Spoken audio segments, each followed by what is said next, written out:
Hey guys, so I hope this is working. We are watching The Last of Us Part 2 State of Play. They're going to show us a couple of gameplay from the game that's coming out on June 19th. I'm going to be joined. I know you wish things were different. They're playing the trailer that we've seen before. I did a trailer analysis on my channel. You can check that out. And very soon we'll be joined by Attack the Stack. Ellie! But they ain't.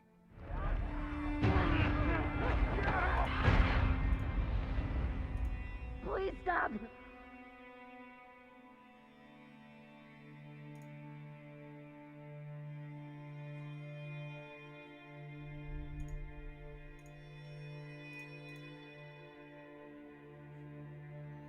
I'm leaving tomorrow. To do this smart, we'd be leaving Jackson vulnerable. So they just get to get away with this? How'd you find us? You can't stop this. I want what you want. But not at any cost.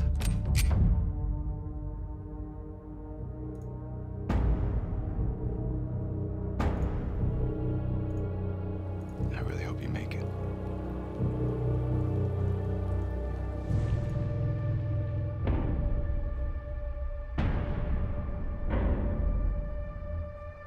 I have to finish it. There's a cost.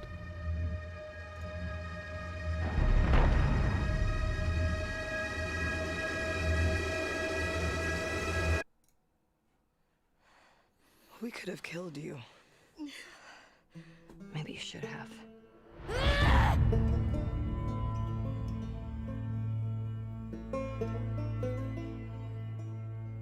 I'm Neil Druckmann, Vice President of Naughty Dog and the Director of The Last of Us Part 2.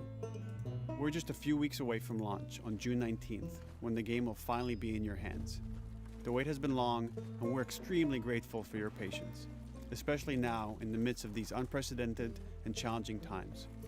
We hope you're all taking care of yourselves and that you, your friends, and your loved ones are doing well. Because of these extraordinary circumstances, we can't be together in this final stretch and share the experience like we usually would. So today we're trying something different. Something we've never done before.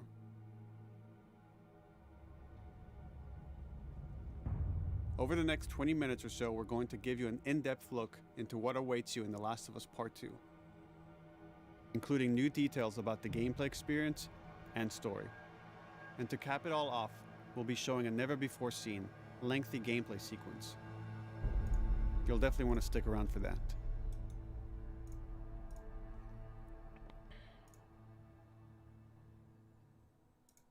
I don't know what happened. I was supposed to take her to the Fireflies and walk away. They were actually going to make a cure. The only catch, it would kill her. Hey, The Last of Us Part 2 picks up Ellie and Joel's story several Hey, years what's up, after man? the events Cool. of the first game. are you watching it? Ellie We're and live. Joel have settled in Jackson, Yeah, Wyoming, live and amongst a watching it thriving right now. community of Cool. survivors. With the threats of the world kept outside the town's walls, Jackson has been able to find relative peace and even stability. Ellie is now 19, lives on her own, and has been able to forge lasting relationships within the community. Scale of 1 to 10, how would you rate our kiss from last night? However, this peace is short-lived. Jackson and Ellie suffer a violent and traumatizing event. Ellie sets off back into the treacherous outside world in search of retribution and justice. Her journey will take her to new parts of the country previously unexplored in The Last of Us. the story spans multiple seasons and climates, from the snow-capped mountains of Jackson to the lush Pacific Northwest. Each introduces a wide range of exterior and interior environments for you to navigate and explore, rendered in meticulous detail and unprecedented scale with the latest iteration of the Naughty Dog engine. Our goal was to make these environments not only beautiful, but feel as grounded and authentic to the cities they're based on as possible. Much of the story unfolds in what remains of Seattle, a massive former quarantine zone. Its locales are incredibly diverse, spanning a dense city center with a skyline of towering high-rises to the beautiful suburbs and stormy waterfronts that surround it. The city exhibits drastic shifts in architecture, elevation, and weather. And with Part 2, we've introduced new traversal mechanics that afford greater exploration and ways to navigate threats. Ellie is not only able to climb and jump over gaps, but she can use ropes to scale vertical terrain or swing over obstacles. But can she swim? New areas, resources, and side narratives. These more open environments also create new strategic considerations in combat, whether it's to get the jump on enemies or bypass them entirely. The Last of Us Part 2 features some of the largest environments we've ever created. Horseback riding will allow Ellie to quickly cover some of these expansive terrains. Some streets are so flooded that a boat is required to navigate them. Oh, interesting. However, the world of The Last of Us is as lush and inviting as it is deadly. Is it? As Ellie uncovers the path to finding those who have wronged her, she must face the many threats of this unknown city. In the wake of the pandemic and the fall of the quarantine zone, Seattle has become a war zone, where two warring factions find themselves in an ongoing conflict for territory and resources. One of these groups is the Washington Liberation Front, otherwise known as the WLF. The WLF are a militia group that began as resistance to the military occupation of Seattle, and eventually wrestled control of the city from them. They are highly trained, organized, and well-equipped with weapons they stole from the army. They occupy much of the city, imprisoning or killing trespassers on sight. Hey, we got another trespasser, a girl. Did you see her?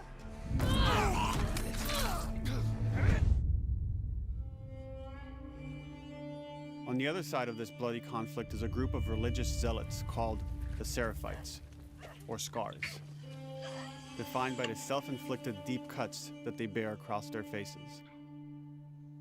Self-inflicted. Like the WLF, they're deeply tribalistic and territorial.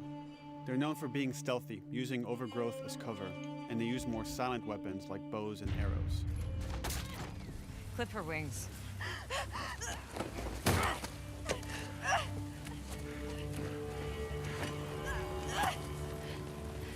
But beyond this conflict among survivors, the threat that originally brought the world to its knees is very much present. Every human is in danger of falling victim to the infected. They are the recently infected runners, who are more numerous and aggressive in this game. The blind but extremely deadly clickers, and the stalkers, who sneak and hide until they're ready to attack, surprising their victims with extreme agility and brutal violence. The Last of Us Part 2 introduces new stages of infected, such as the Shamblers. Large, heavily armored enemies that are covered in pustules. Upon getting close to you, they expel a corrosive spore cloud that burns its victims. But our most terrifying and lethal new forms of infected will have to wait until you play the game for yourselves.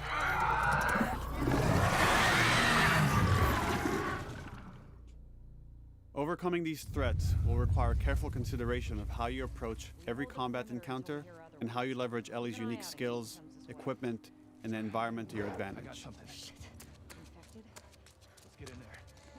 The WLF patrol the streets of Seattle with guard dogs, which are capable of detecting and following you, even while in cover. They can pick up your scent and alert their handlers to your presence. Listen mode will reveal your scent trail, so keep moving and cause distractions to avoid detection. 25 years after the pandemic began, the world is completely overgrown. Use tall grass to hide from enemies and go prone to stay out of sight. However, this form of analog stealth means you're never fully hidden. If enemies get close enough, they can discover you, even in grass. When Ellie is overwhelmed, running away is a viable option. You can also break glass or crawl through tight spaces to find new paths or areas to evade or take on your enemies. In any given combat situation, you can flee an encounter and re-establish stealth to regain the advantage. If you absolutely have to fight your way out, there are a variety of tools at your disposal. Ellie's more agile than most of her enemies. She can sprint and quickly dodge incoming attacks. Learning how opponents attack with different weapons and mastering the timing of your dodges will prevent you from taking damage and create opportunities to counterattack. You can use throwable items or well-placed shots to stun enemies before dealing a killing blow. Or using them as a shield to protect yourself or buy some time to figure out your next move.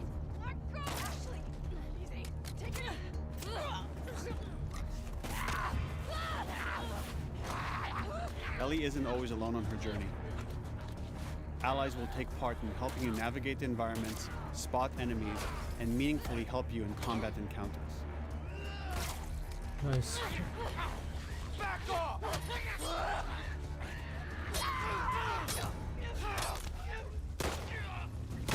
you now!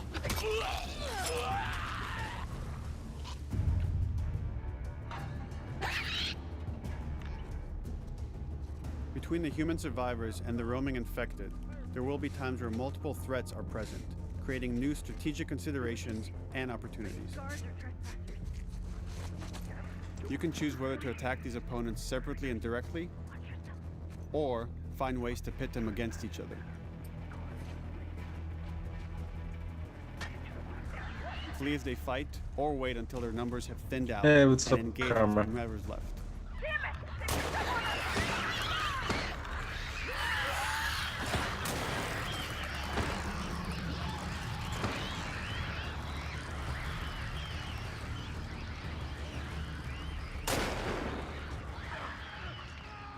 Our goal is to create unparalleled tension, coupled with deep systems that give you greater control and influence over your journey. As you play, you'll be able to invest in a broad collection of crafting items, weapon, and player upgrades through training manuals scattered throughout the environment and scavenging for ingredients. These skills and upgrade manuals cater to a variety of playstyles, and the choices you make will create your own distinct experience. We also wanted to extend that agency and personalization to your weapons through our new workbench system. Scavenge for parts to modify and improve your weapon's performance and attributes, all of which are visualized and become part of your character.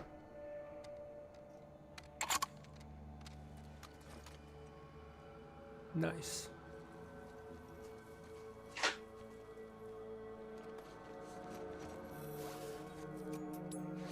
Survival will also require using the parts and ingredients that you'll find in the environment, which can be crafted into a wide range of defensive and offensive items. Much of like this won't proximity matter mines, until we actually see a explosive full arrows, gameplay pistol demonstration suppressors, of like a and more. section, because it depends on how difficult it is and the AI.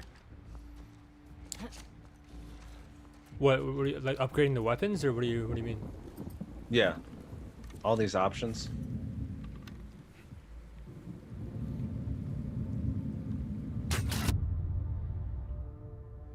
All of these gameplay systems are meant to immerse you in the world and make you feel in lockstep with Ellie's emotional journey. Yeah.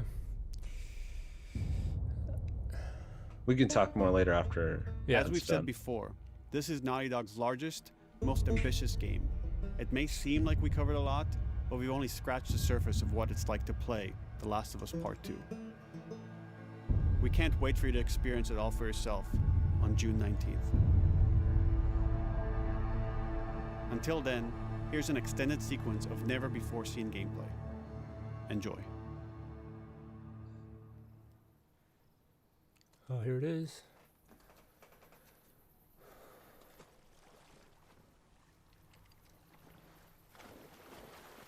This is what I want to see. Oh, wait. Is she not? Is that treading water, or? I guess. Wait. There you go. Is she? There you go. Is she walking, or is that? Find her yet? Well, no one was looking. She, We're searching the area. Can't tell how deep that water is. Yeah, You want to see if she can submerge herself. Yeah. Oh, but I think she was treading water just then. So, but I can't really tell. Better than before, obviously. Oh, there we go. Okay.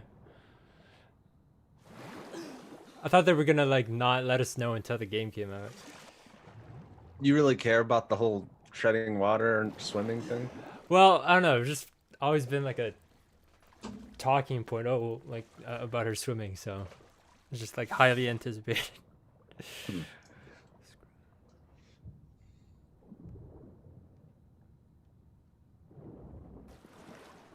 Nice. I was wondering if we were gonna learn how to swim during the game, or if she would just like already be able to at the start. Oh, you'll learn. Like as you a, think? you mean like as like the button inputs and stuff, or like Ellie as a character will learn? I guess. Maybe both. Yeah. Oh, what the hell? How could she not? Oh, okay. I was gonna. How did she not hear that? Hands up.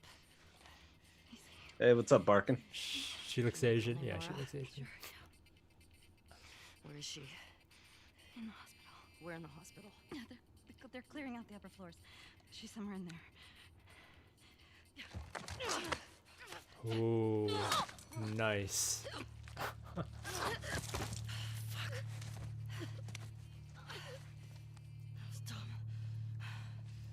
She looked away for a second.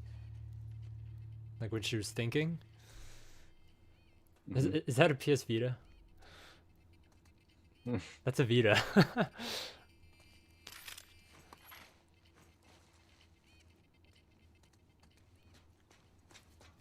Yeah, she's playing Hotline Miami.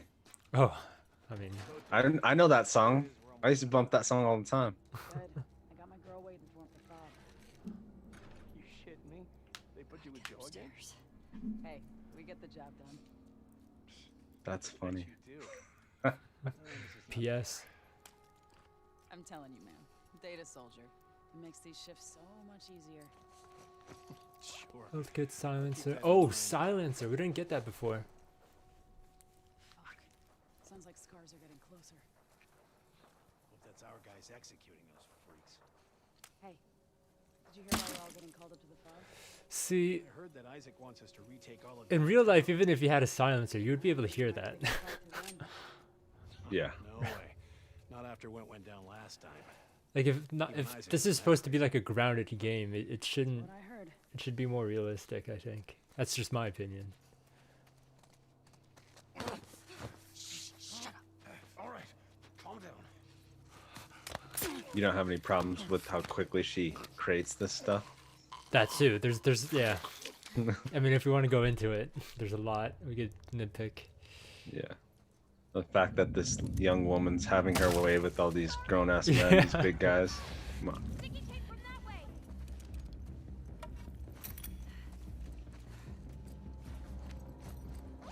Molotov. Melee. I always say melee. Melee. I see their targeting system still hasn't really evolved because it's kind of an in-game exploit you can use on all of Naughty Dog's games. You can kill enemies from behind the corner where your reticle can hit them, but they can't hit you so easily. It's a like #1 strategy for doing the harder playthroughs for any of their games.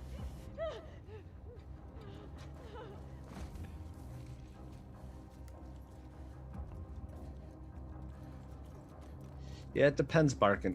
If you can skip a lot of the encounters, which I'm thinking you can, I don't know if it'll be that much more difficult than the original, which was admittedly probably more difficult than any of their other games. Although the original Uncharted on the hardest difficulty was annoying because they grenade spammed.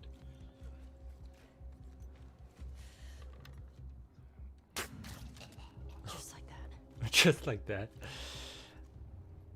Giving props to herself. So what do you think of the AI? That's what I really want to see because Smarter we can get AI. into more later. But yeah, I'm looking to see more intelligent AI. Yeah. I'm looking for things that I haven't seen in other games because in order for all of this customization and weaponry and traversal to matter, the AI has to be smart enough to force you to use it all, or most of it. I'll go check it out. But I don't see that yet. Holy shit! Yeah, I see your point. Because otherwise, I'm not gonna craft all this shit. I'm gonna pick the 1 or 2 that works for me, and I'm just gonna run through the game, you know? Yeah, yeah.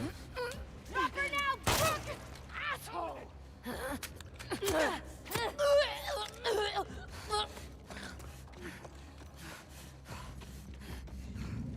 I found her!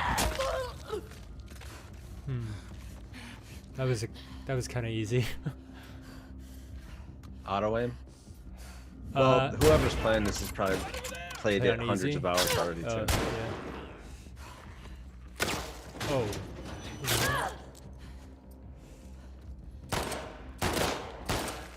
I don't know, man. I really want to play this, but I've yet to think this is a huge jump from the first one. Like God of War 3 to God of War, the PS4 God of War, was a huge jump. This doesn't seem like that big of a jump from the original. It seems a lot. It looks like it doesn't even look. Maybe it's just my memory, but it doesn't even look like leaps and bounds better than the first one. The graphics? Oh. Yeah, but it's probably the way I remember that first one. Gameplay wise, it really does seem like a part 2. Maybe that's why they called it part 2 as opposed to Last of Us 2. That you, Nora? I feel like I'm being harsh on this game, guys. I can't wait to play this game. I'm just not as excited about it as a lot of other people seem to be, and I never have been for the franchise. I think it's great, but I do think it's a bit overrated. Maybe if you posted more guard, Abby would see it herself. What the fuck is Abby here? I'm not stupid. You're gonna tell us where she went. When Isaac talks to us about Nice. this, I'm getting tired of this. What, Vince? Nora. The music. Nora. I'm not. Oh, I don't know. I don't know this song. That's Ice Cube. Oh, Today was a good day. I like that they have real music.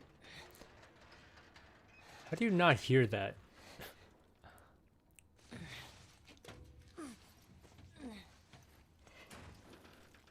You're making a crap ton of noise. They probably hear it and... Where do they go?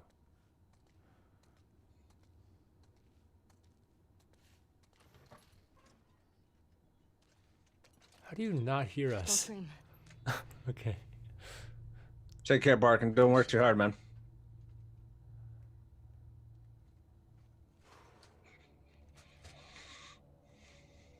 Screaming you die. You remember me? Yeah. You remember me.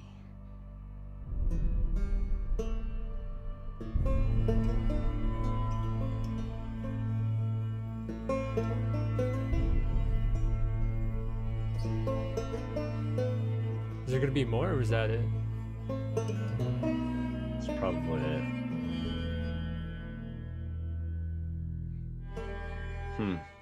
They did say it was gonna be 20 minutes, so.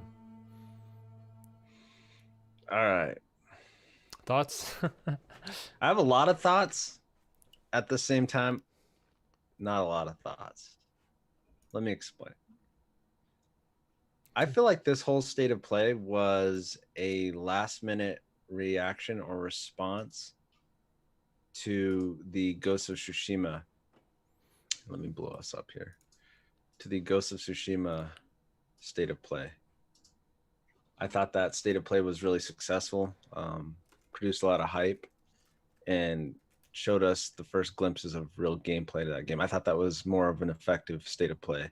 The state of play format as a whole for me, I don't like it. I much prefer the big live presentations, the shows, the E3, Gamescom, Tokyo Game Show.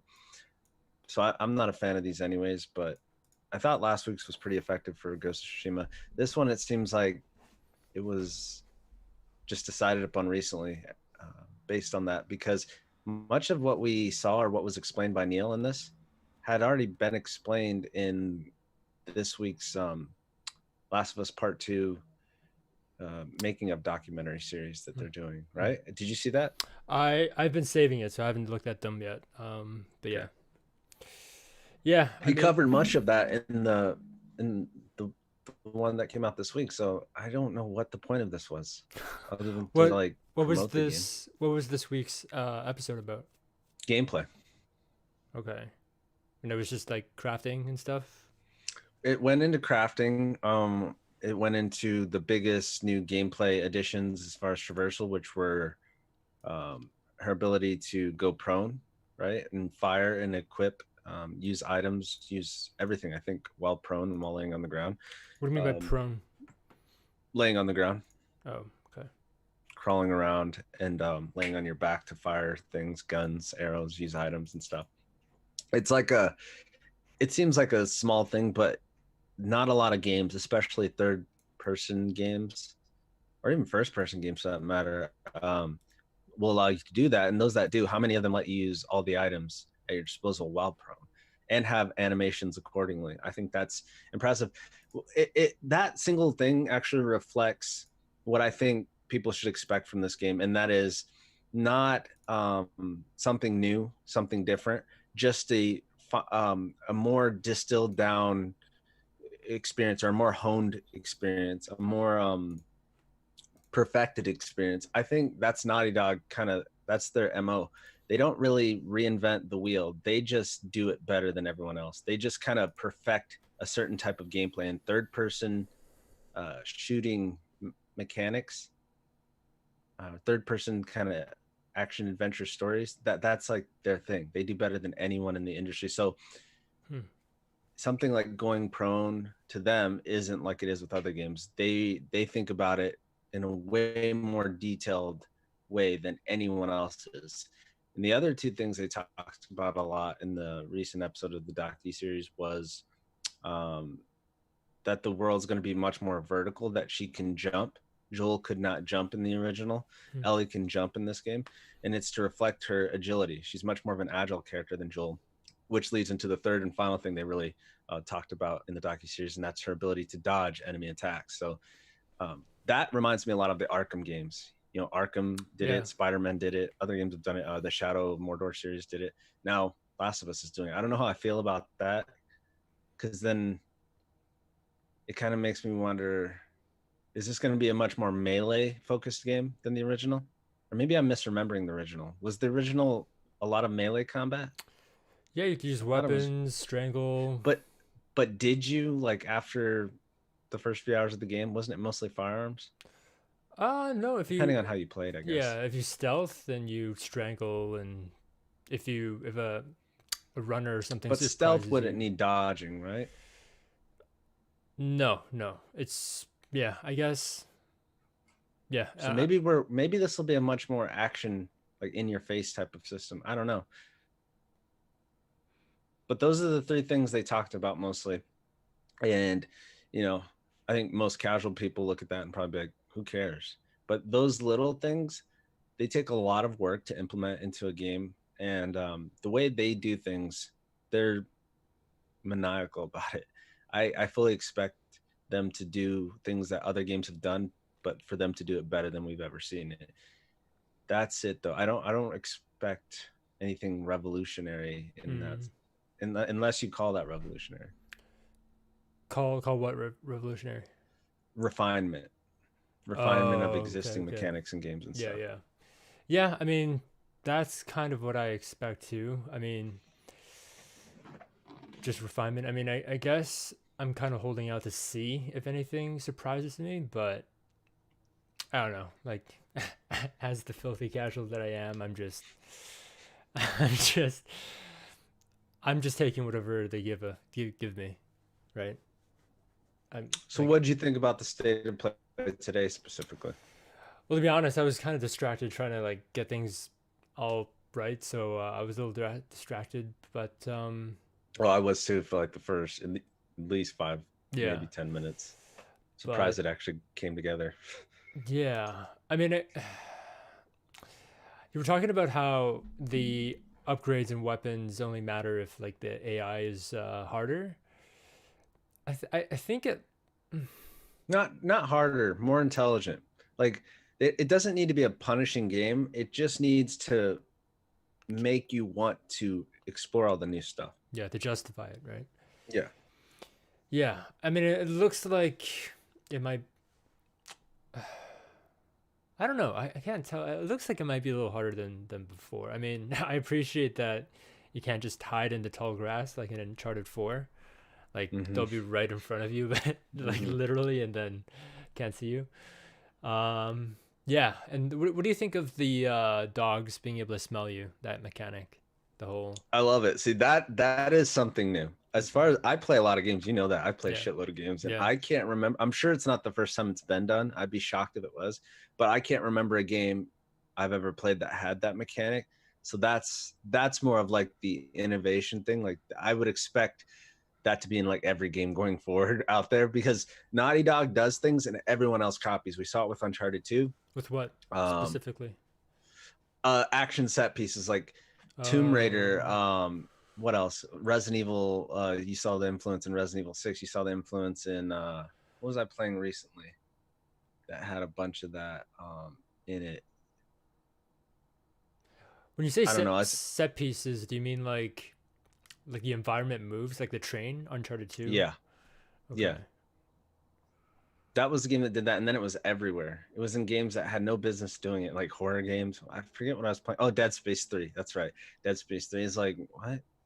Prior to that, you didn't really have that type of stuff. And then Last of Us. Last of Us was less so. But yeah, Uncharted 2 was really a watershed moment for that genre. Action adventure games, third-person action adventure games. So I fully expect for people to like, and like little things, like I'd have to sit here and think about it more, but little things like the characters talking while they're moving, little jokes like that, like creating character just while you're walking around, little animations.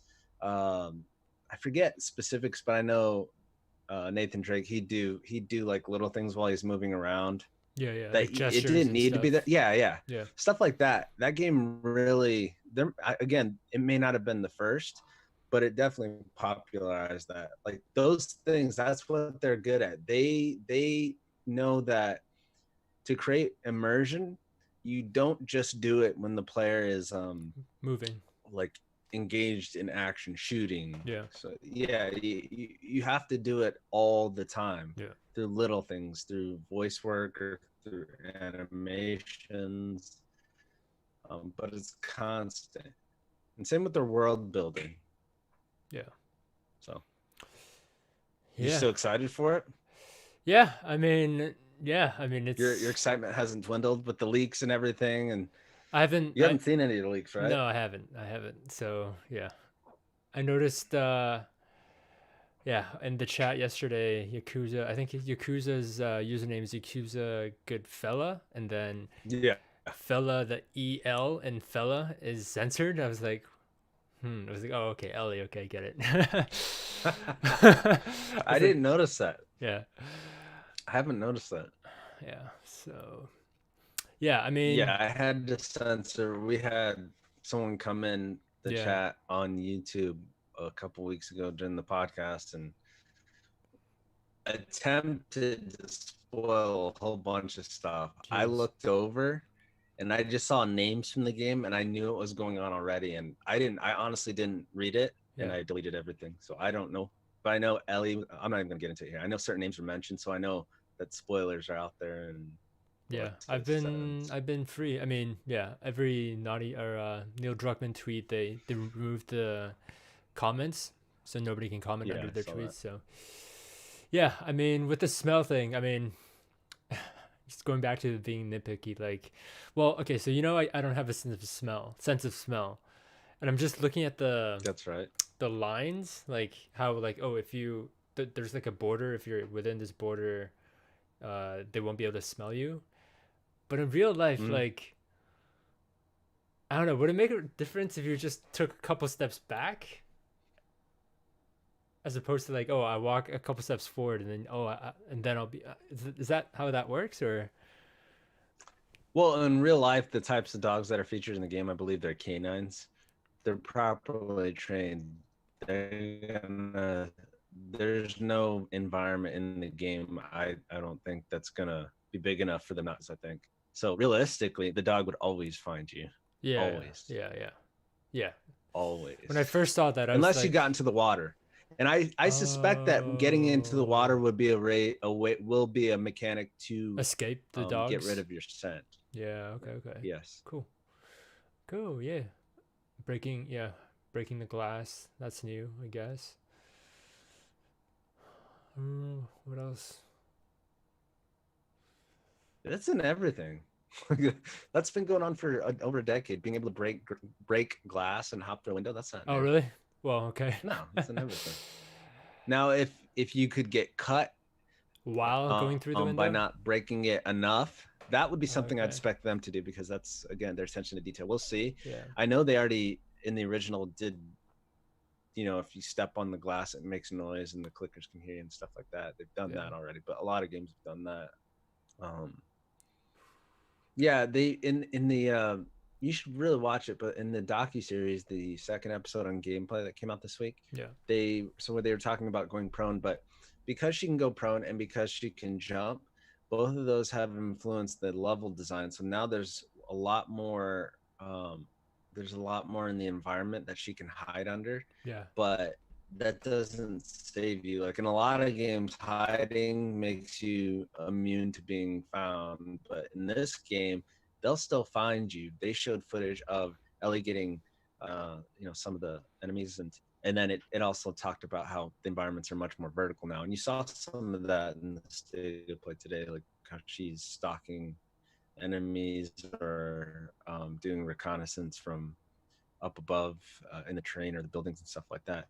So it should be fun. I like when games that have a greater sense of player agency or choice, like giving players the ability to tackle challenges in a way that suits them, or even, if things go wrong, which inevitably happens, especially in The Last of Us, where you wanted to do it this way, but you accidentally stepped up in that spot. Things go wrong. I like that it's giving you these environments and these gameplay options and mechanics to quickly adapt. Oh, I gotta run. Should I climb the ladder? Should I go up on top of the building, try and escape, or should I run out the door, jump out the window, and hop into the river that I can see there, or here, there, or should I crawl under the car over there? Like, I like options. Yeah. It's just the AI is going to be smart enough to chase you into those options, Yeah. Otherwise, it won't matter. Otherwise, people are just going to run through it, shoot dudes in the head, or choke them out. Hide out the way. Well, yeah. I mean, I guess we'll see. And that's the type of thing they can't really talk about. Go ahead. Yeah. No. You like you mentioned, like if you're able to hide like under cars, for example. I think they showed in like one of the early trailers that I think I can't remember if it was it was one of the AI that like maybe saw Ellie's foot and then pulled her out of the car. Mm-hmm. Yeah. So exactly, but stuff like that. How are they going to do that?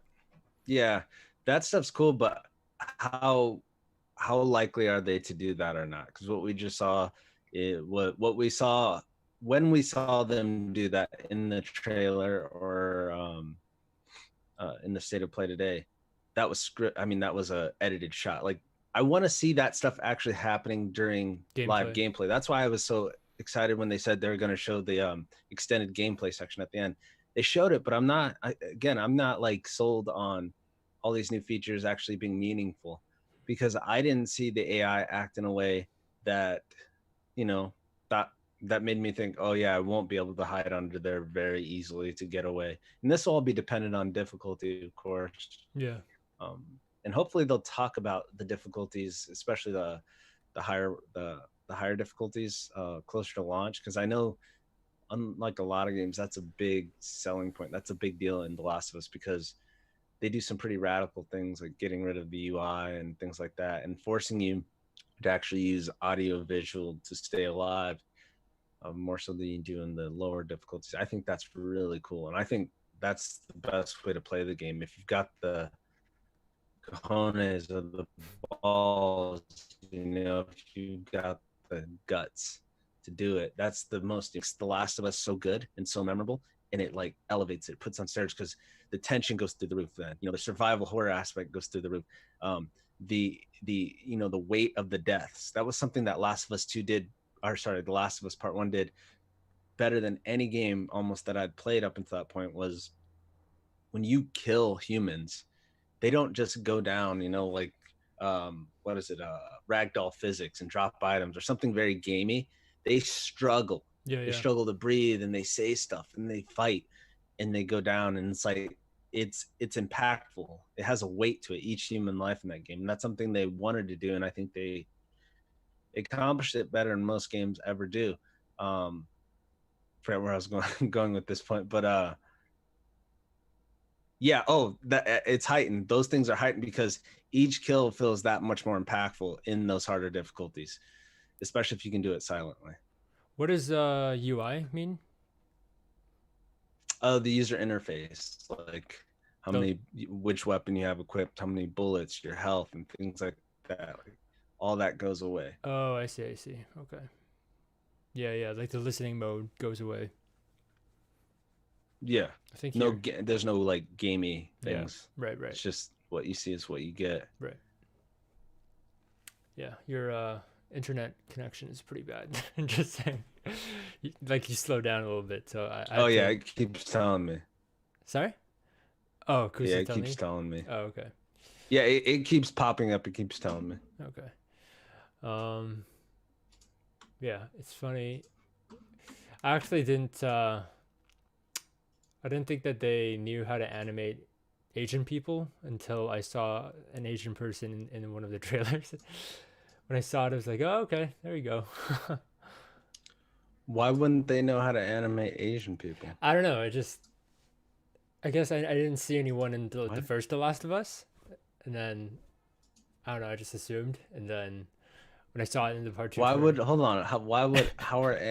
are Asians animated differently than other people? Just like I didn't. I assumed that they were used to animating like Caucasians and like not knowing how to like, not being like, wanting to try to animate. Do you mean modeling? Animate or because animating wouldn't matter. Animating is like a rig. Drawing Doesn't matter what the drawing. Do you know what I mean? Modeling. Like modeling, 3D modeling. Yeah. That's what you mean. Okay. That makes more sense. But these guys are the best in the business. Yeah. They could do whatever. They can do it all. I'm serious. Like Naughty Dog's might be the most talented team on earth. Really? Yeah. Well, things may have changed. There's been a lot of turnover. I won't get into that. You've heard about that though, right? Oh, the crunch time stuff? Yeah, some of it stems from the crunch time, but I'm sure there's other factors going on internally. They've done a pretty good job of keeping it all under wraps, but I live here in Los Angeles, and we've known friends or currently know friends over there, so we see and hear things of just like the amount of turnover. There's a lot of people have left that studio. Oh, okay. And I don't. Yeah. I was gonna. Yeah. Okay. I was gonna ask what you meant by turnover, but yeah, so a lot of people leaving, and I guess you hear like the office politics and stuff. No. Even if I did, I wouldn't say anything. No, I just know that there's a lot of people leaving for whatever reason. I can't say, but can't help but think that I don't know if it's been confirmed or not. So what I'm saying is just my thoughts and guesses based on what I've observed online. That anybody can observe that they're paying attention to, hiring and stuff with Naughty Dog. Is just that I think a big reason, the number one reason why that game has been delayed so much is because of the turnover. I think they've lost so many people, especially probably in the past year, maybe even further back. But I just feel like, and you can't help but wonder if it's attributed to the crunch. But I don't know. I do know they've lost a lot of people along the way, and that's got to be difficult. You know, I would imagine in filmmaking it's hard enough, but in a video game it's much, much, much worse. Yeah. If you're losing people, depends on their position, of course, and then new people have to come in and kind of make it their own or pick up where they left off in a very technical field. Yeah. But it's here. It's coming. It's done. It's gone gold. Yeah. It is coming. Do you The think embargo lifts on the 12th. the what? The review embargo. So all the reviews will be coming out exactly 1 week before the game on June 12th. Is that how it All the usually reviews is? are A week before? A lot of Sony's got one of the most relaxed embargo systems out there. Oftentimes they'll lift the review embargoes on their games a whole week before, whereas most games the review embargo lifts the day the game comes out. And some studios like Bethesda don't even send review copies anymore. So a lot of the times the games are out for days, if not a week, before journalists and websites can do proper reviews on those Bethesda games. Sony's confident in what they're putting out. Yeah, I saw Greg Miller. He must have gotten it like a couple days ago because he posted it on Twitter. He's playing it right now. So I guess they give it to game journalists 2-3 weeks before, so they have time to play through it for a couple weeks before they write their review. Mm-hmm. Yeah. Depends on the game, but I hear I don't know if it's been confirmed or not. I've heard rumors though about the game length. I've heard it's a pretty long game, much longer than the original. Yeah, that's gonna be a big one to record and edit and export and upload. Just stream it.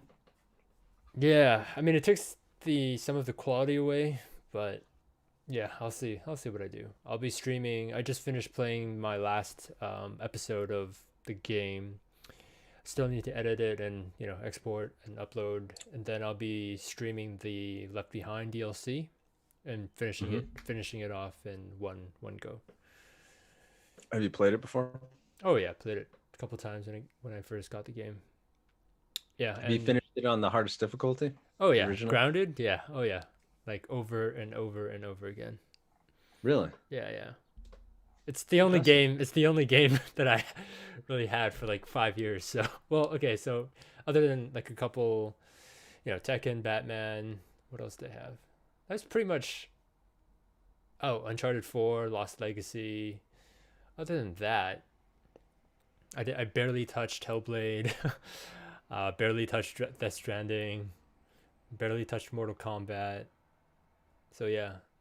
Hey, what's up, Mule? Why is that? And by the way, if you like Uncharted so much, and even Last of Us, Tomb Raider seems like an obvious recommendation. Have you ever thought about checking out that franchise? Yeah, I've heard that it's like I don't know, another studio's way of doing Uncharted, so to speak. Yeah, I mean, I don't know what it is about me that's just like, oh, I'll just really limit myself to one game every several months. I don't know what it is about me, but Nothing wrong with that. yeah, it's not Just if you, yeah, you it's not, like that stuff. There's other stuff out there. yeah. You're just a how do Naughty you- Dog fanboy. I guess. I mean, it came with the PS4. So this is what literally happened. So I was at the mall. I had just gotten out of the hospital for like a couple days. I was with a friend. And it was like, there was all. I don't know if the store's in the States, but it's called EB Games. It's oh, do you guys have that? Electronic Boutique is what it stands for. We Okay. used to have it. GameStop bought them. They acquired them years ago. Oh, okay. Yeah, so there are EB Games right next to the McDonald's where I was eating with a friend, and then I had always walked by for like over a decade, but never really gone in because I never had my own game, and I was like, you know what? I have money in the bank. I'm just gonna get one. I walked in. The Xbox side was on the left. The PlayStation side was on the right, and I was like, I know nothing, but that cover on the PS4, which was The Last of Us, it came with it. That looks kind of neat, so I guess I'll pick that. And then history. That's how it started. That's really how it happened. You just picked based off the cover or what the art was on the box. Yeah, I mean, I think the Xbox didn't have a game on. It was just like an Xbox, and but then the PS4 it was like it comes with this game. I was like, oh, it comes with a game. Kind of looks interesting. Sure. It was really like I didn't even plan to buy anything that day. It was just I was there and I was like, you know what, I'm gonna do it. And then Did it help that there was like an overflow of Xboxes, like so many that they couldn't even fit on the shelves, and then there was only like, a few PS4s left? why would that be the case? Because they've just I'm just referencing the sales. Like this generation, PS4 has more than doubled the sales. I think it's sold 2.5 times as much as the Xbox. It's like at Oh, I see. 105 or 110 million shipped, whereas I think Xbox hasn't even hit 50 million yet. I I think see. it's in the 40s. It could be off a little bit, but yeah, they've thoroughly trounced Microsoft this generation, which is stark contrast to last gen, where they were neck and neck for most of the generation. Yeah. So you're saying that, yeah, so you're saying that a lot more PS4s would have been sold, and then it would have been evident. That's why I might have picked that. Is that what you're? Yeah, I Yeah. was joking. It Right. wasn't like that. I take it. It looked pretty even in your store. Well, they would obviously like stock up, so it doesn't look too uneven, right? So No, no, you don't think? they would buy more of what was selling. No, because if the Xbox wasn't selling, they might not be too eager to purchase more from Microsoft. No, I mean, so like if the PS4 was like keeps selling out, they're not gonna let the PS4 side look like it's empty. They're gonna stock up the PS4 side to look like they're both full. You know what I mean? True, Yeah. true, but they've got things are hot commodities, man. And as much as these retailers want to keep, like right now, the Switch is like that. A lot of retailers would love to have it in stock because it's hot, it's selling like hotcakes, but they just can't because of the COVID crisis and where manufacturing is in China predominantly. They've shut down manufacturing. I don't know if it's up and running now. It may be, but it's all back stock now. Yeah, the Switch is it's almost impossible to find in retail stores. I heard the Switch Lite is available, but the regular Switch, it's like there's so much price gouging going on secondhand markets, eBay, Craigslist, OfferUp, and all this stuff. So they want to keep it in stock, but they just can't. Right. And that happens a lot during console launch time. So I don't know when you got your PS4, but if it was anywhere near the launch, I think PS4s were kind of hard to find for a little bit during that first year. Oh, okay. I think it came out in like what 2014. I thought it was 2013. It may have been 14. You may be right. I think it. Well, yeah, no, because the Last of Us came I think out. you're right. 2014. Yeah, 6 years. Or you know what? It might be like this December of 2013, something like that. Because yeah, the first game, The Last of Us, was on PS3. Let's check. Yeah. Because I thought 6 years sounds about right. I thought maybe you might be right, but let's see.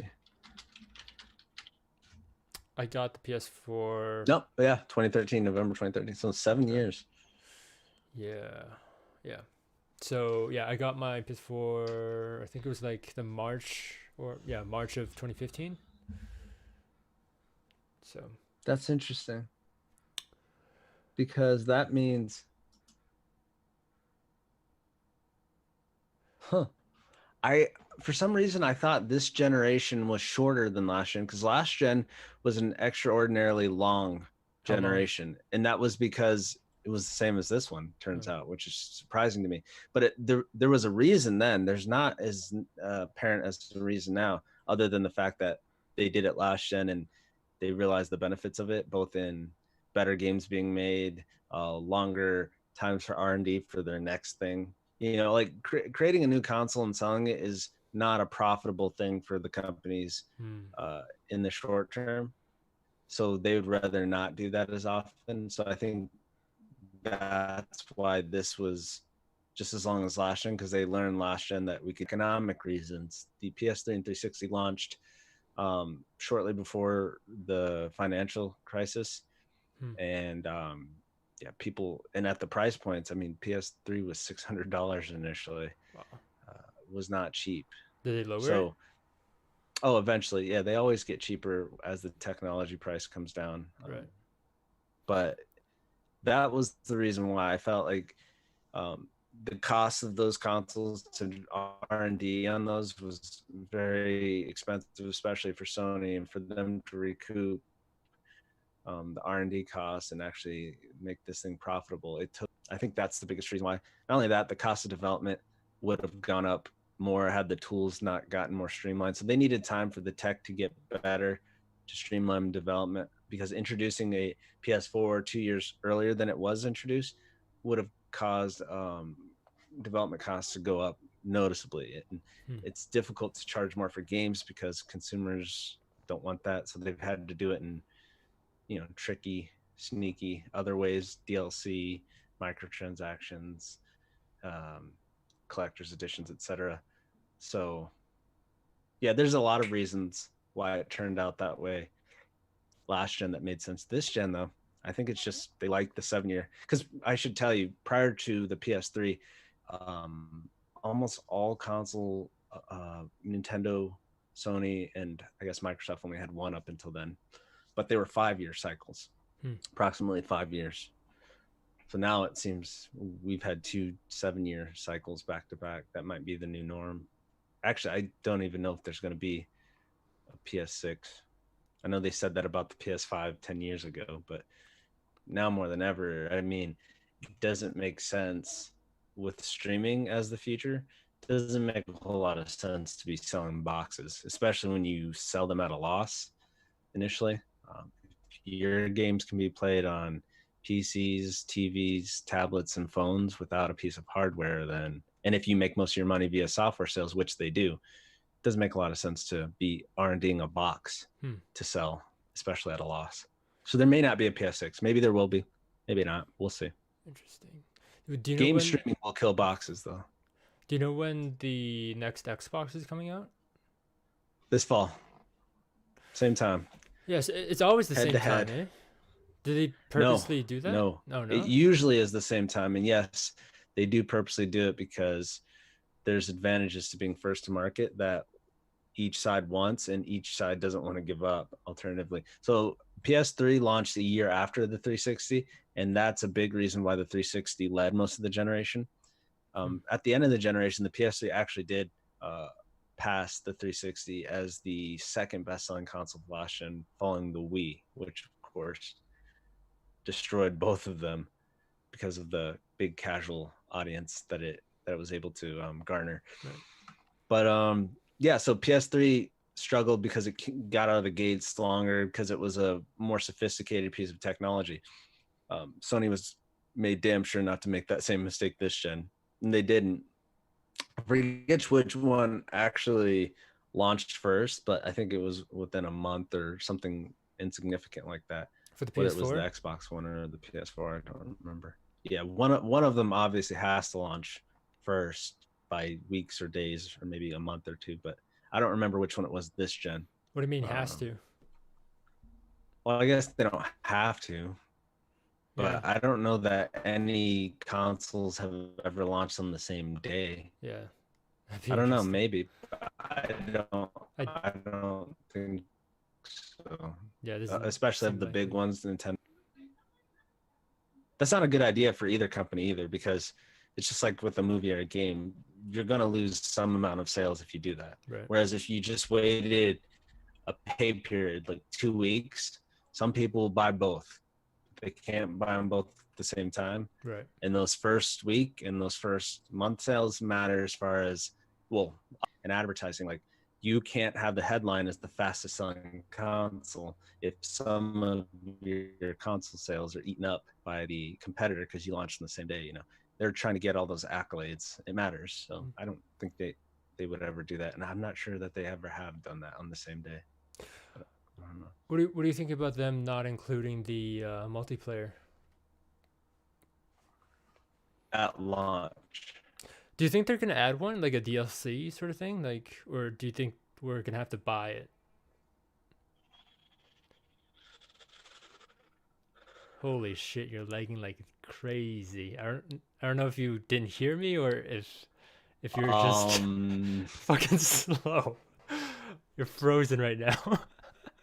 I heard you. I didn't say anything. Okay. No, I haven't said anything. I'm frozen in thought because I'm contemplating on what to say. Okay. What was the question exactly again? Do you think there is going to be a multiplayer? I'm just gonna say no comment. Oh, I think there'll be a multiplayer. I think there will be. I don't know for a fact, but I've Okay. heard some things. Okay. I've seen some rumors and stuff, Okay. but I don't know. I don't look into the stuff too much. Okay. I Okay. think there will be one. I just don't know that. I don't know if it'll be paid or not, or if it'll be its own standalone game. But I think there will be one. Yeah. I'm trying to see if. Just not at launch, obviously. Yeah. I'm trying to see if you're. Well, they kind of. I'm kind of look. I'm reading into what they said. They said specifically, if you go back and read the press release or whatever they said officially, they specifically said at launch. Right. Their words, not mine. I'm almost positive. Yeah. So if you read into that, and you should, because no company says at launch unless they specifically mean at launch and not entirely never. Yeah. So if you read into that like I do, that means it's coming. It's just a matter of when and how they'll deliver it. But Okay. there'll be one. You think? There will be one. Okay. I was trying to see Not if that you I were. care. You don't really care about. No, I think this one of the best decisions they made was to cut the multiplayer for at least the launch of the game, focus on the single player, which is why people buy Naughty Dog games. Yeah. Most people get that right, get that done, especially with the turnover and all the stuff they're experiencing. They just need to finish that, and then they can focus on the supplementary multiplayer, whatever. Like, I think here, let's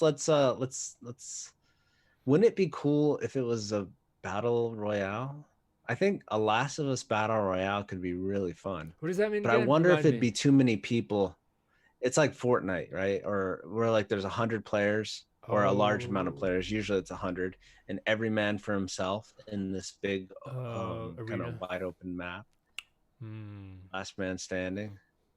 I just feel like the one downside, I like the idea of doing that in like a survival type of environment, but I feel like with that many people, it stops that isolation, desolation type thing where there's just people everywhere. They'd really have to make the map well done in order to still have that feeling as you're playing that you're kind of alone and surviving in a world. Yeah, it can't be too big of a map. Otherwise, everybody will be in their corners and just like camping. Yeah, there's.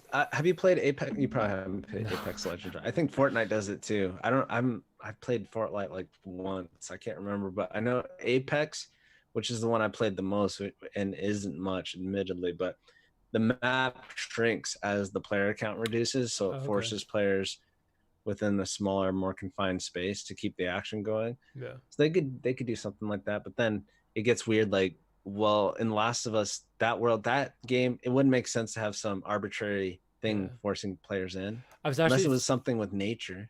Yeah, I was thinking of like fire, like a ring of A fire. fire, yeah, Within that could work. you're, Maybe you're in a library or a forest.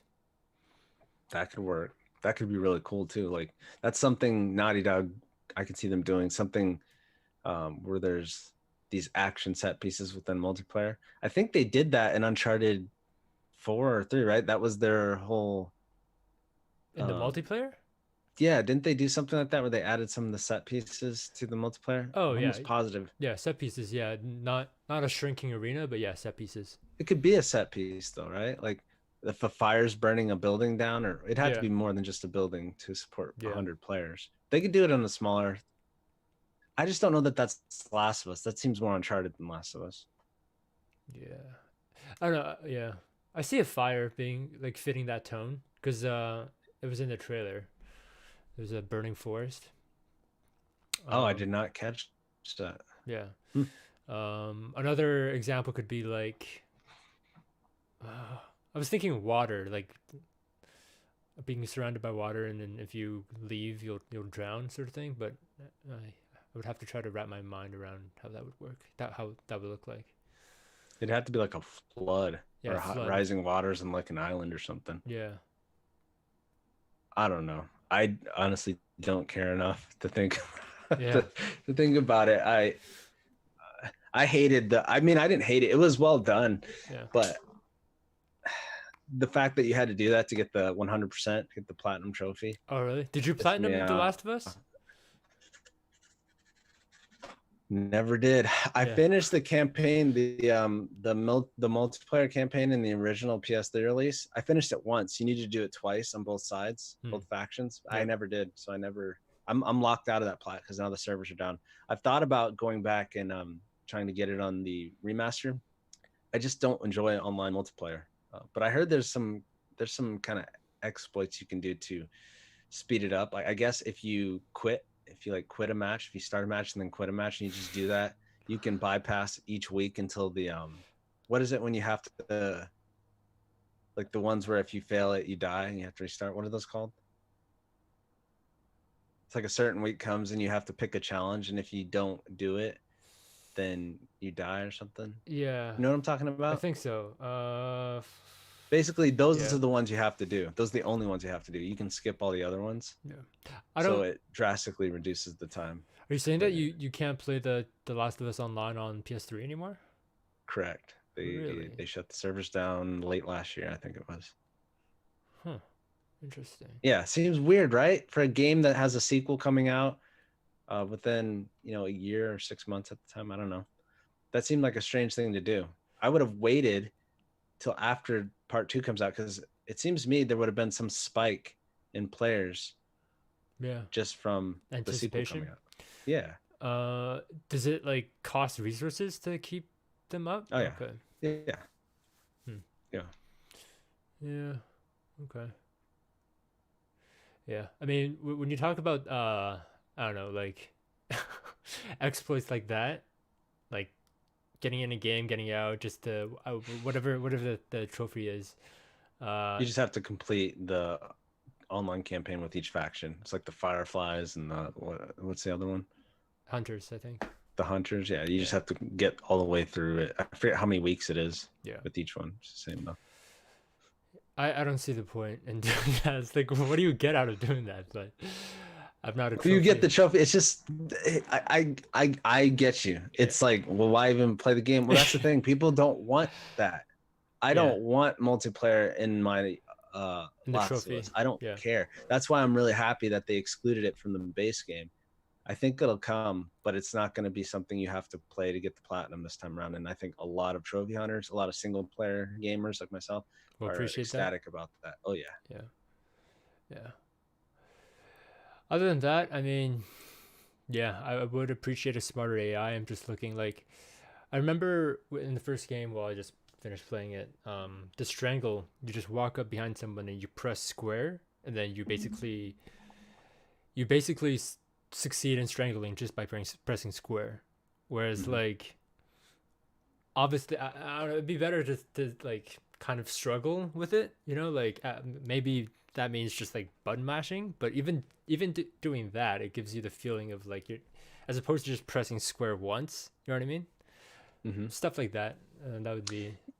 Yeah, I agree with you there. I think it's a fine line though, because what makes sense to kind of be, what makes sense as a mechanic to bridge the player or connect the player to the emotion or the feeling in the game. It's got to still be fun over the course of a 20-hour game. The first time a person plays it, 15-hour game. So if you're constantly having to mash square to strangle someone, that could get really, really like obnoxious. I mean, you could just shoot them if you don't want to do that. Don't do stealth. I don't know. But then you're not you're kind of pigeonholed into playing a certain way.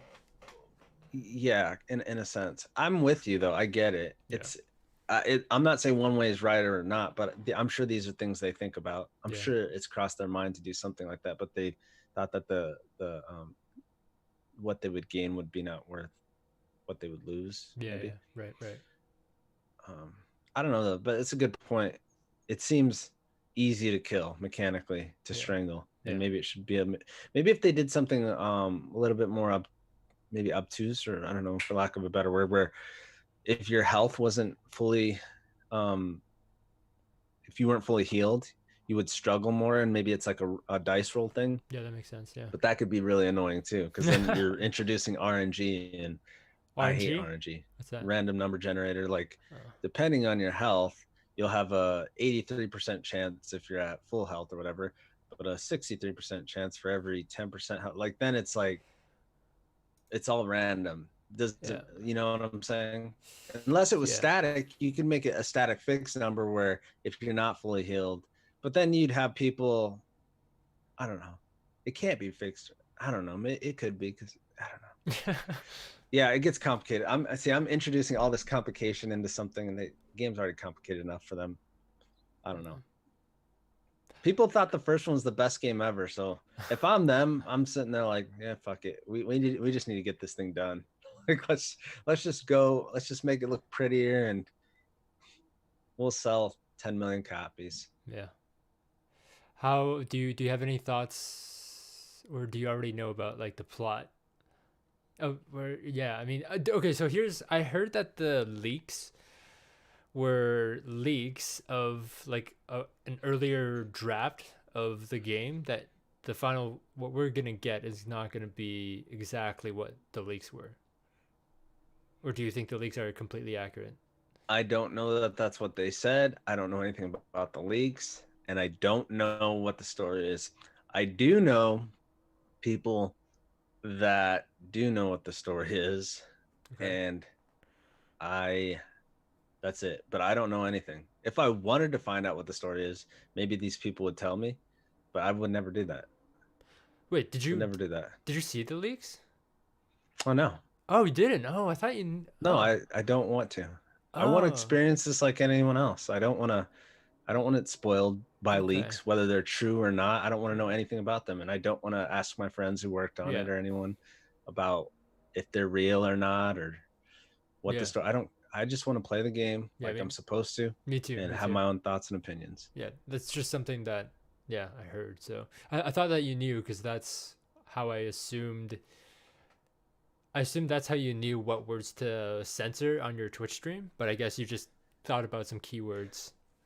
Yeah, I mean, if you want to know my thoughts, if they're true, someone's going to say I spoiled it right now, but I honestly don't know what the story is. I had thoughts based on the E3, or was it E3? I forget when it was, but based on was it the first trailer or the second, like one that was a year or maybe even too old, a trailer I saw, I had thoughts from that point on based on how they cut that trailer about what the story, how the story would go. There's the scene in the trailer where Ellie's laying on the ground. I think she's in a chair. Maybe she's not in a chair, but she's on the ground. Maybe she's being held down, and she's like screaming no, and then you hear like a gunshot. No, that's not Ellie. That's Anna. Right, but you don't see it. No, it's Ellie on the ground. I'm positive. And she's looking at someone, and they're like holding her down. You're talking about how they cut back and forth, maybe, and they make you think that Anna's in the room with her or whatever. Wait, when she's on the ground, is it in the? Are they outside and there's a person being tied up by the neck? Is it that trailer? I don't remember all that. Okay. I just remember it's like the last shot of the trailer. She's on the ground. She's screaming no. Oh, okay. No, that was Ellie. That was Ellie. Yeah. So based off that alone, how it was edited and the scenes that led up to it, or the imagery leading up to it, I really feel like they're trying to misdirect. Yeah. They're trying to make you think that how they edited is what's happening, but I don't think that's at all the case. They did that with the first one. Yeah. Yeah. I mean, any great storyteller, I think, does that on the build up of it. You shouldn't reveal stuff in the trailer. If you're going to have to reveal stuff, you should mislead the audience so that they're actually surprised when things happen differently. So I think, I forget what my initial prediction was, but it was something like, I mean, I don't even want to get into it here, because if my prediction turns out true, people say I'm spoiling it, and I really don't want that. I don't want accusations, because I honestly don't know what happens. Maybe I'm just Nostradamus, but I'll just suffice it to say, I think that there's misdirection there, and I think basically some of the friends may not be friends in this game. Some of the people that we thought were on our side may not be on our side, and I think there's some misdirection in that trailer, but we'll see how it all pans out. Interesting. I don't trust anyone going into Last of Us 2 is what I'm saying. No one. Ellie included, the main character included. Don't trust her. I don't trust her, Joel, Anna, anyone. I don't trust anyone. I think we're all being sold a bill of goods as far as who these characters are and the path that they'll take in a game. I'm not so sure. I told myself I wasn't going to do this a second ago. It's okay. I'm not so sure we're even going to be playing as Ellie the entire time. Oh, I don't think so. Well, We'll see. I mean, I heard it was I'm going to not be. so sure she even lives past the half point of the game. We don't know. Like, did you ever hear about Metal Gear Solid 2? No. And how Hideo Kojima completely it was one of the greatest things ever in video games. So Metal Gear Solid 2 is coming out and they're marketing the game, right? All you ever see basically is Solid Snake, the main character of the original Metal Gear. That's all you ever see in the trailers for Metal Gear Solid 2. And there was even a demo released at E3 prior to the game coming out, and you got to play as Solid Snake on this kind of ship level. The game comes out, blows everyone away. Very divisive because, as it turns out, everything that they had shown for the game was from the first like hour or two only, and that demo was the first thing you played as in the game. But shortly after that, you actually control Raiden, and Raiden's actually the main character of almost the entirety of the whole game. So they switched the main character from the first one, and then they completely misled you during all the marketing and promotion of the game.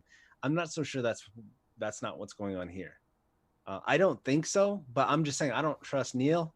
Yeah. I don't trust Naughty Dog. I don't trust anyone. I wouldn't be. Nothing will surprise me with this game, and I love it. Yeah. I love that. I know to expect from them something completely different than probably what I'm already expecting. Yeah. Even though I'm expecting. Yeah. So I don't know. I don't want to know. Fair. I feel like, yeah. Interesting. Yeah, so originally I thought we were gonna play Ellie like, I don't know. I was afraid that we were gonna play Ellie like 80% of the game because I liked The Last of Us because I played The Last of Us as it was, which was Joel most of the time. So when I heard that we are gonna be playing Ellie for most of the game, I was like, oh, okay. It's not the worst thing in the world. I don't mind, but I hope we get to play as Joel. I'm like 99% sure we're gonna be playing as Joel. I don't think that they would take that away from us. But for how long and when? That's the question. And why? Yeah. Those are all the questions. Well, so okay, you know how when they did the announcement trailer and people were speculating that Joel was like a ghost in that trailer, he wasn't alive. Do you remember that? Yeah. Mm-hmm. And then yeah, so and then I think in the trailer after that they showed Joel a little bit more, and then it was like, oh, okay, so we'll probably play him, but like just a little bit. Mm-hmm. I hope it's more than that. It's interesting that you speculated that she might not even make it to the halfway point. I'm just saying this might be misdirection. She might only be 50% of the main character. Yeah. She could be the villain. Like, who's to say? Like, all kinds of. I got all these crazy ideas. Yeah. What if she does something crazy, and what if Joel has to go take her out and he plays Joel as the last half of the game or something crazy? You know? Yeah. There's all kinds of scenarios I can come up with based on who the main character could be for how much of the game and why they could be the main character. Yeah. Maybe I don't know. Joel could kill Anna. Anna could kill Joel. Joel could kill Ellie. Ellie could kill Joel. Like they could all kill each other in some way, shape, or form. Who knows? You know, Anna is Ellie's mom, right? Or not Anna. Sorry, not Anna. I apologize. Dima? What? Dima? Yeah, the love interest. Girlfriend. Yeah. But hey, let's throw Anna in there too. Yeah. Do you think Anna is still alive? I don't know. Yeah. Anything, like I say, guys, anything goes. I can come up with anything. Yeah. I can come up with anything here, and none of it should be believed because I'm just a guy talking. I did hear, and that's another speculation that we're going to be playing as Dima. So, how do you feel? Maybe. How do you feel about the fact that after the leaks came out, a lot of like super anti SJWs were really pissed at Naughty Dog and Neil in particular because he kind of like, I guess you could say, pushes the envelope in like, I don't know, LGBT characters or whatever, stuff like that. Mm-hmm. How do you feel about like I feel like I don't know if that gives away much because we already knew that Neil like kind of pushes that, but how do you like? I was wondering like if that. I was trying to figure out if I could figure out what direction they went, given the reaction. So how do you feel about the whole thing? I've not looked at the reaction. This is all new to me. I don't even know what you're saying. Really, you're saying the social justice warriors have gone at Gone after Neil. Neil? Just like, oh, like this ending is so SJW and so liberal and da da da da da. Oh, actually, that part I do know. Yeah. I do actually know for a fact why that is. It is kind of a spoiler. I can tell you afterwards though. It's not that big of a deal. I don't consider it a spoiler for me, but I think others might. But we already know that Ellie's gay, or at least bi. Mm-hmm. Do you think it's something more? Like, do you have something else to add to that? Okay, never mind. I'm not gonna. No, I just think I don't even know if it's not a spoiler to me. I think that the story is much more about that than people were anticipating. Okay. That's all. Okay. I don't think that's it. Yeah. But I think that's a bigger part than people are anticipating. Yeah. I mean, for it to get the reaction of like disappointment. Oh, like this was way too SJW. Like I'm just wondering. Like we already know Ellie's gay. What else is there that would, a focus on it? I guess. Yeah. But that's not a spoiler to me. That's like yeah. It's it makes sense. Like other games focus on their characters and their who the characters are. Like God of War, right? Did God of War get a bad rap for Kratos now focusing on being a father? Because that's who he is. He's a father now. No one said shit about Kratos, the game being so much about being a father. That game is entirely about Kratos the father. Nothing about anything Kratos before, or very little. What was the character like before? He was Ghost of Sparta. He was this former general in the Spartan army, whose wife and whose kid had been murdered by himself in a kind of power drunk fury that the God of War Ares basically did to him. Ares gave him power on the battlefield to win this battle, right? He was on the brink of death, and Kratos asked for the power basically to survive. But in doing so, he basically had to give up his soul and became forever shackled to the God of War, Ares. And it kind of led him to be intoxicated with this power and fury all the time, this rage. And then I forget exactly how it went down, but he ended up accidentally killing his wife and kid, and ever since that happened, he went on this, it's all about revenge, killing the God of War and then killing all the gods eventually for various reasons. But that's what the God of War trilogy before the reboot, the soft reboot, is about this rage-filled guy because of the death of his family through his own hands, but really by the gods. But in the sequel, it's like much more, he's a much softer man. He's a much more fully realized character, relatable character, especially if you're a father. I've seen articles written about, there's a really great article on IGN, forget who wrote it, but he said that he learned, what do you say? Like he learned a lot about himself through playing the game as a father himself in real life. But yeah, my point is no one complained about Kratos' story being so heavily influenced by fatherhood. So why, if this game is indeed more focused on Ellie's sexuality, she is a young woman, and that is the time in most people's lives where they really discover their sexuality and find it. So yeah, it would make sense. Yeah, people on the internet are fucking stupid. Like they are. They don't make any sense. Anything most people can say on the internet, I can find the hypocrisy in it. It doesn't make any sense. It's just a small sliver of people. It's not the majority. The majority of people don't even give a fuck about this game. Whether they're gonna buy it and play it or not, they don't care about this hype. They'll either go buy it when it comes out or they won't. They don't care about all this media. They don't care about the rage, the leaks. They don't even know about it. They don't give a damn. The people that are complaining have nothing else to do, nothing else better to do. and they're just being unrealistic and hypocritical.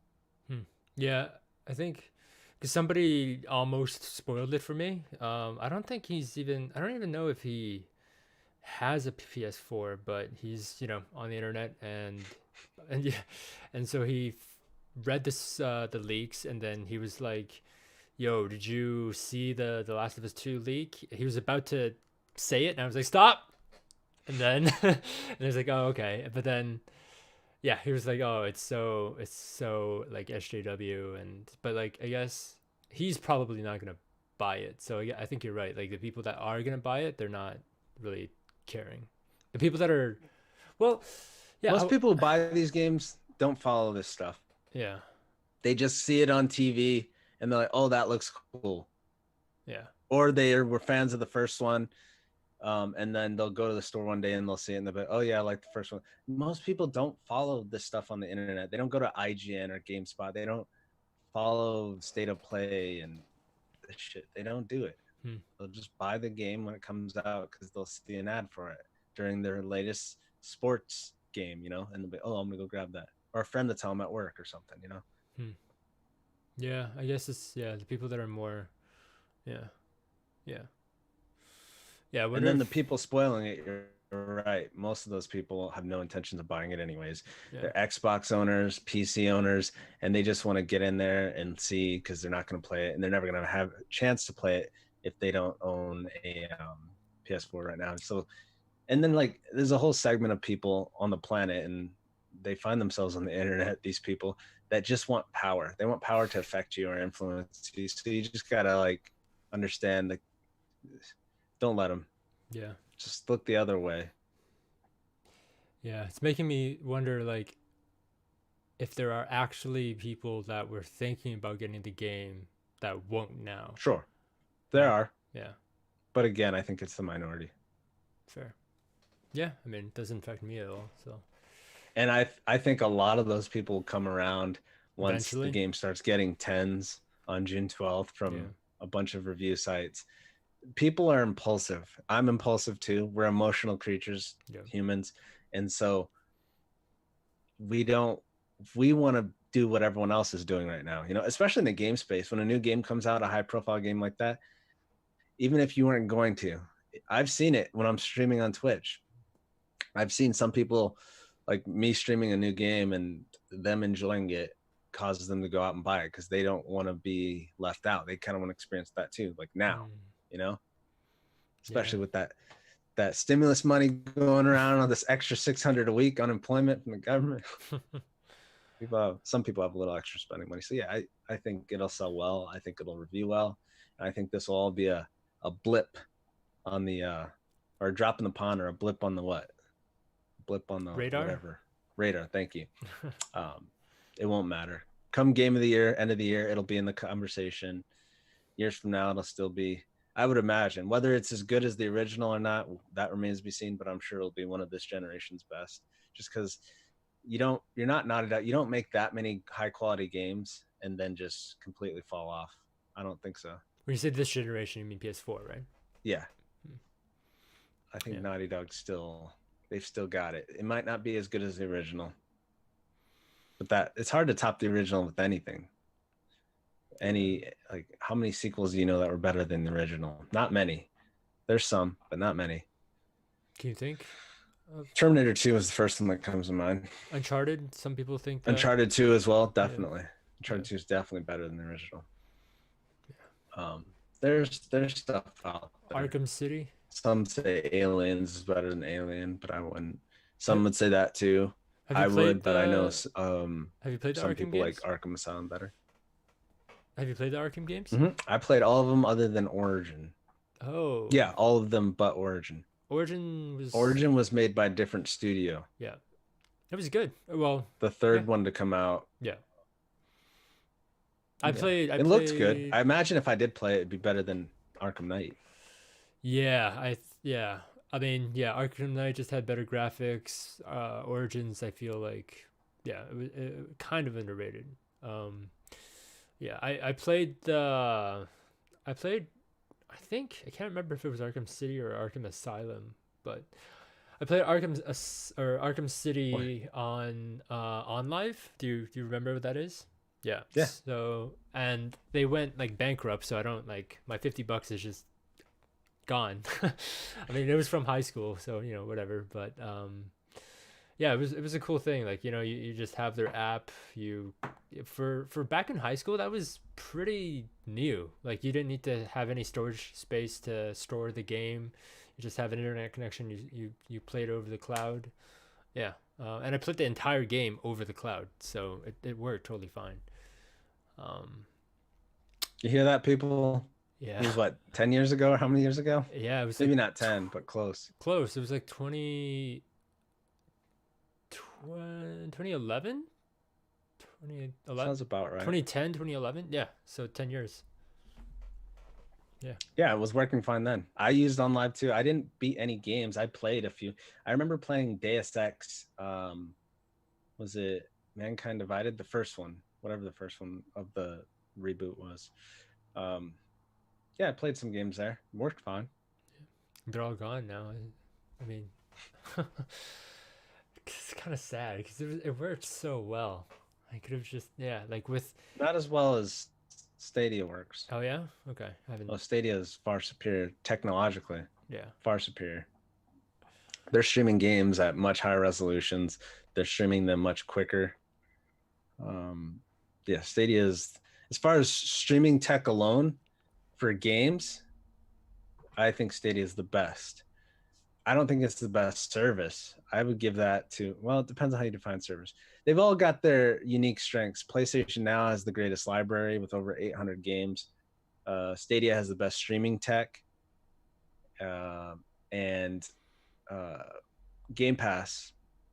Game Pass isn't streaming yet, so you might not want to include that. But it is a game service where you've got a huge, pretty nice selection of games. Not as big as PlayStation Now, but they have newer games than PlayStation Now. So they've all got their strengths. And this fall, I think, or early next year, Xbox Game Pass will be a streaming service as well as a download service like it is now. So On Live was, it was the first one I ever used, and it worked just as well as PlayStation Now does, which is to say, I think 720p. I don't know if it did 1080, and I'm not sure PlayStation Now does 1080, but 780p. It's got some hiccups here and there, but for the most part, you can play a game.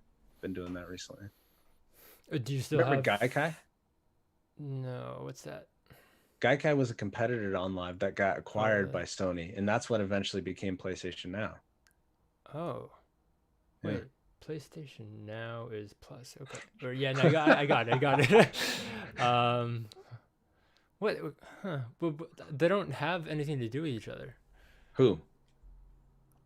Streaming. Well.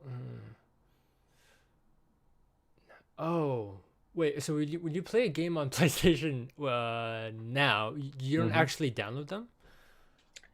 You can. So that you can download some PlayStation 4 and PlayStation 2 games if you want. I'm not sure all PS4 and 2 games are available to download, but some are. But no, you don't have to download anything. Oh, okay, gotcha. It's the only service out there currently that I'm aware of that lets you stream or download a selection of games. Xbox will be joining it later this fall or early next year, because currently Xbox Game Pass is only download. You can't stream them yet. This entire time, I didn't know that. I thought it was just you have access to these free games, and then you just download it. No, that's Game Pass. Xbox Game Pass is like that. Gotcha. Yeah, PlayStation Now, man. I think Sony's terrible at marketing it, because it should be the market leader by far. It has so many more games than any other platform combined. All the other ones combined, it's got more than all of them times like 3 combined. It's crazy, or 4 maybe, but they don't market it. Like, I never see commercials. I don't see billboards. Like, they just don't market it. And then, like, having used it a lot this past week after my PS3 hard drive failed, and I've been wanting to play some of these older PS3 games, they really need to have to update the tech. Like, Stadia makes it look bad, and Microsoft's going to do the same when they officially launch Project X Cloud. They just don't have the computing infrastructure and server infrastructure that Microsoft, Google, and Amazon have. Amazon's reportedly going to be launching their own streaming service game streaming service next year. So Sony's got an uphill battle. They definitely have the biggest library, but they need to update their tech. The tech's outdated, the streaming tech. Wait, good, Amazon's gonna come out with their own, so like their own version of a PS Plus, or Yeah, a streaming service. it's like on live sort of Stadia. Yeah. Interesting. Wait, so Reportedly, it's a rumor now, but we'll see. probably just only PC though, right? Yeah, PC. Yeah, I mean, I don't think you'd have to only play. I think it'd be available on phones, tablets, and TVs as well. Right. But yeah, it would be PC games. Like if the game isn't available for the PC platform, I would not expect it to be available on their streaming. Like all PlayStation games, you can forget about. Nintendo games, you can forget about. That's the cool thing about Xbox is all of their first party games now are available on PC. So you'll be able to play all of Xbox first party games on. Well, actually, that's not true. Stadia, you could potentially play them on Stadia and Amazon service when it launches. Amazon service?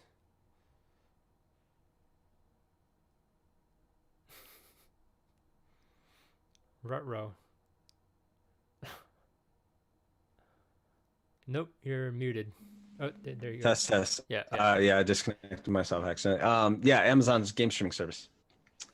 If and when it launches, you'll potentially be able to play first party Xbox games.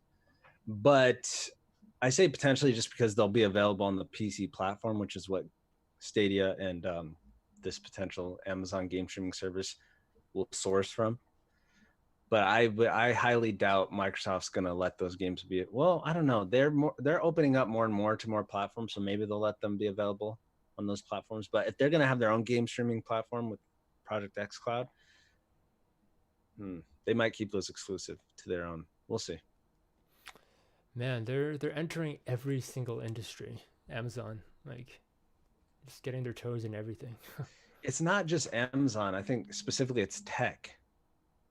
Technology is so pervasive. It's ubiquitous. It's in everything. It's in your microwaves, your refrigerators. It's in your cars. It's in everything. Your clocks, your TVs. It's everywhere. So naturally, every tech company, not just Amazon, has the Google's ability. everywhere. Yeah. Amazon's everywhere. It's technology. Yeah. It's just so pervasive. So it makes sense. And games need it. Like music's had it. Film and TV have had it. Games need, it's a natural progression of things. They're the most, they're like the amalgamation of other arts and technologies. It's like the pinnacle of arts and technologies, video games, in my opinion. So it's only natural that it's their time. We're on the precipice of game streaming, Netflix for games, essentially. It's coming. Who's going to be that company? Who's going to be the winner? Remains to be seen. But if I was a betting man, based on what I know right this moment, Microsoft. Because they have experience, or because they have the best mixture of, on the creative side, on the media side, right? They have first party studios now. They're bolstering that, or they have in recent years. They've been in the games business for over a decade now, almost 2. So they've got that covered. They also have the Microsoft infrastructure, the technology infrastructure, the Azure cloud services and stuff like that. So, or cloud platform. So I think they're the best suited right this moment to combine both in a really meaningful way. Amazon and Stadia can compete with Microsoft and probably best them in the cloud platform, but they don't have the media side. Like they don't have their own. Amazon does have its own studios, but you wouldn't be able to name a game they put out. And Stadia, same thing. They just started a new studio and they're working on something, but I think it's only one studio and who knows when that's going to come out. So what these guys haven't figured out yet, that everyone eventually figures out who tries to get into games, is that for the longest time, to be successful in the game space, you have to have exclusives. That's how it's always been. That could change. I suspect it will with game streaming, but you need exclusives. So those guys can stream all the games that they want that are third-party games. But if another person can get those games elsewhere, then why should I go to your platform? Right. Eventually, it won't matter once there's a winner. Once someone is like Netflix and has taken up so much space, actually, it probably will matter, because if you look at Netflix, that's why Netflix has maintained a stranglehold. It's because they have really good exclusives, and they have a lot of them. Yeah. Compared to the competitors. So I think Microsoft's most poised to be the winner in the short term, at least. We'll see what happens long term. Sony would be it if they had the tech backing them, but Sony is not a technology company. They're going up against 3 tech companies. Well, Sony's an entertainment company. mm, I don't think they used to be, maybe, but that's not where they're making their money. Like, I think Sony Music, Sony Pictures, and PlayStation, I don't know for a fact, but I think that's probably their biggest successes and where they make their money. They've had to sell off so much and shed so much of their consumer electronics divisions, oh, okay. because they just haven't been profitable due to mostly due to exchange rates and stuff like that. Like, it's expensive for them to make, and they have to sell it at such a loss because of the power of the weakness of the yen, from what I understand. So Interesting. Would the tech side matter if it's going to be just software though? Well, I guess software yeah, because is tech. what's streaming the tech? What's streaming the software? Yeah. Cloud infrastructure. It absolutely matters. Yeah. What's the biggest reason why people don't like game streaming? Latency. It's because unreliability. They don't trust it, right? Yeah. It's going to be frame rate dips, resolution dips, digital artifacting, and all this stuff. Lack of service. Things I've all experienced with PlayStation Now in just 1 week's time during my free trial this past week. Yeah. Every single one of those issues I've experienced. I tried Stadia. I still have the Stadia Pro free subscription. Very, very few problems. Like, the biggest thing that I can say is I've had some dip in resolution, but like it's like nothing. Like, of the hours I've spent playing it, we're talking like not even a full minute's worth. Oh, really? Collectively. Stadia is impressive. Anyone who complains about that with a shitty internet connection needs to do some research on technology. It's not the technology that's the problem, it's your internet connection. If you have a stable internet connection, you have your local network set up correctly, and a reliable ISP, right? The technology it's impressive. It works. Yeah, I mean, if it works with your shitty internet connection, then I believe you. My internet connection is amazing, actually. Okay. We just got upgraded for free. I guess they're increasing, or they're going to be increasing bandwidth. I don't think they've done it officially, but I didn't speed test, and our speeds went up almost 100 megabits. We were at 230. But right why was your Zoom all messed up earlier? Well, you're assuming it's my internet connection. Oh, okay. And nothing on Zoom's. Zoom's on. Okay, gotcha.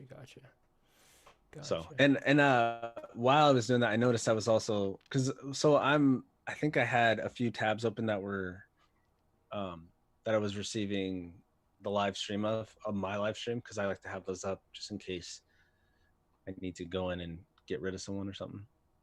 Oh, I see. Yeah.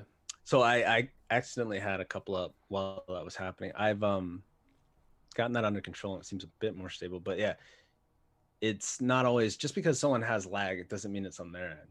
It could be your end, it could be their end, or it could be the middleman. Yeah, it could be a lot of different things. It's very complicated. That's why Stadia is so impressive, because they've managed to make it seamless and effortless for me and others. Are they attached to any other company, or are they just Stadia? Google Stadia. Oh, right.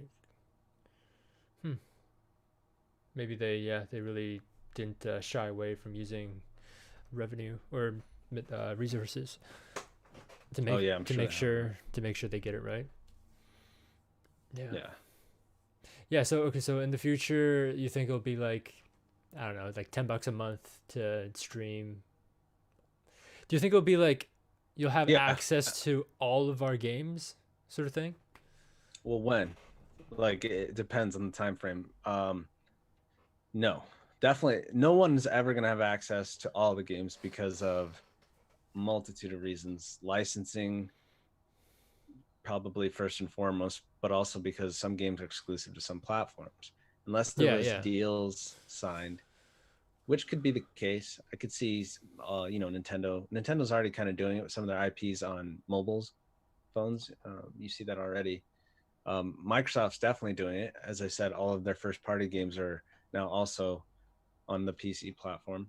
Yeah. Sony's the one that I would think about? is going to hold out the longest. And they're the ones with the best collection for most gamers. I mean, Nintendo's got great games, but a lot of their games kind of are targeted towards a younger demographic. A lot of their games are just like Nintendo hardcore enthusiasts, but Sony's got the most mainstream first party exclusives, and they know it. They know it. So